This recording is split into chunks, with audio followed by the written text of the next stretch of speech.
എത്ര നേരമായി ഇത് പിടിച്ചിട്ട് ഇവിടെ നിൽക്കാൻ തുടങ്ങിയിട്ട്? ഒന്ന് രണ്ട് അത്തപ്പാടി അല്ലാതെ കാശുള്ള ഒരുത്തനെ ഇതുവഴി കണ്ടില്ലല്ലോ. ആ കള്ളനായാലും കൊള്ളക്കാരനായാലും സമയം ശരിയല്ലെങ്കിൽ കത്തിയും കൊണ്ട് മറ്റേ പണിക്ക് പോകുന്നതാ നല്ലത്. ആ കുറച്ചു നേരം കൂടി നോക്കാം. ക്രിസ്മസ് ഒക്കെ അല്ലേ, ആരെങ്കിലും വരുമായിരിക്കും. എന്നാ വേലയും കൂലി ഇല്ലാതിരിക്കുന്ന സമയമാണ് വീട്ടിലിരിക്കുന്ന കെട്ടിയോളി ശവത്തിന് വല്ല വിചാരമുണ്ടോ? ജീവിതത്തിൽ പറ്റിയ അബദ്ധം. ഓ, എന്നെ പെണ്ണ് കാണാൻ വന്നപ്പോൾ എന്തായിരുന്നു നിങ്ങളുടെ ഡിമാൻഡ്?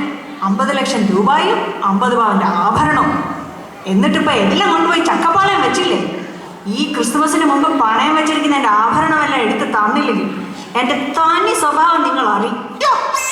കർത്താവേ, ആ മൂദേവിയെ പറ്റി ഓർത്തപ്പോഴേ ചോരയാണല്ലോ കണ്ടത്. ആ ആരാണ്ടൊക്കെ വരുന്നുണ്ടല്ലോ, കണ്ടിട്ട് വലിയ സെറ്റപ്പ് ഒക്കെയാ.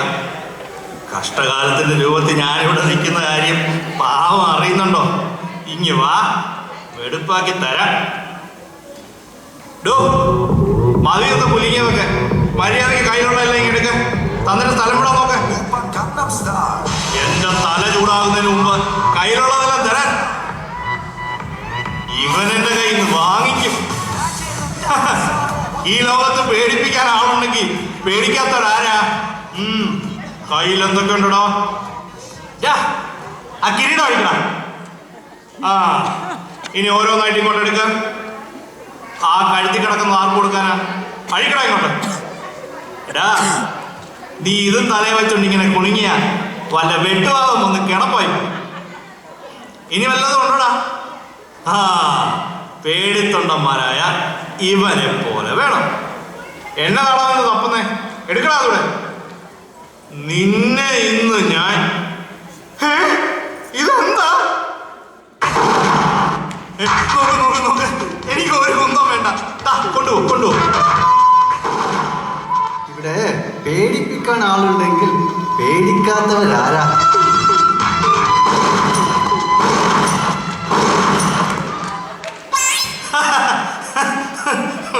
ആ പൊട്ടക്കിളാപ്പം വിചാരിച്ച് ഞാൻ പേടിച്ചു പോയത്.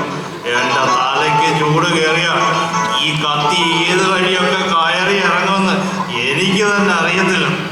പിന്നെ കോടതിയും കേസും ആർക്കതിനൊക്കെ നേരം. അല്ലാതെ അവന്റെ കളിപ്പാട്ടം കണ്ട് പേടിച്ചിട്ടൊന്നും അല്ല കേട്ടോടാ. പേടിച്ചു പോയല്ലോടോ. എന്താണോ താൽക്കാരെ പേടിപ്പിക്കാൻ ഇറങ്ങിയിരിക്കുക? എടോ പോടൊന്നും എന്നെ വിളിക്കരുത്. ഞാൻ കൊച്ചു റിച്ചുമാനാ. കൊച്ചുമോനോ? ആരുടെ കൊച്ചുമോൻ? കൊച്ചുമോനല്ല, റിച്ചുമാൻ. കുറച്ച് കാശ് പുത്തനൊക്കെ ഉള്ള ആളാണെന്ന്. എന്താ അകിട് കണ്ടാൽ അറിയില്ല എത്ര പാല് കറക്കാമെന്ന്? അകിട? എവിടെ അകിട? ഞാനൊരു പഴഞ്ചൊല്ല് പറഞ്ഞതാണെന്ന്. അങ്ങനെ ഒരു പഴഞ്ചൊല്ലുണ്ടോ? അത് പോട്ടെ. ചേട്ടൻ എന്തിനാ ഇങ്ങനെ വരണ്ട ഓടിയത്? ഒന്നും പറയണ്ട, വെളിക്കൊന്ന് ഇറങ്ങാൻ പറ്റാത്ത കാലമാണ് ഓരോരോ ശല്യം കൊണ്ട്. ഓ അതായിരുന്നോ? അതിനിങ്ങനെ ഓടിയ പ്രശ്നമാ. ദേ ആ കൈതക്കാട്ടിന്റെ പുറകിലോട്ടെങ്ങാണ് പോയിരിക്കും. എന്തിന്? വെളിക്കിറങ്ങാൻ. അതല്ലെന്ന്, ഈ ബാഗ് തട്ടിയെടുക്കാൻ വേണ്ടി കുറെ തെമ്മാടികൾ എന്നിട്ട് ഓടിച്ചെന്ന് പറയുമായിരുന്നു. തെമ്മാടികളോ? എന്താ ഈ ബാഗില്? അത് കുറച്ച് കാശാ. എന്നാ സൂക്ഷിക്കണം, മോട്ടിച്ചോന്നല്ലോ. അത് നന്നായി. എനിക്ക് ഈ കള്ളന്മാരെ കണ്ണെടുത്താ കണ്ടുകൂടാ.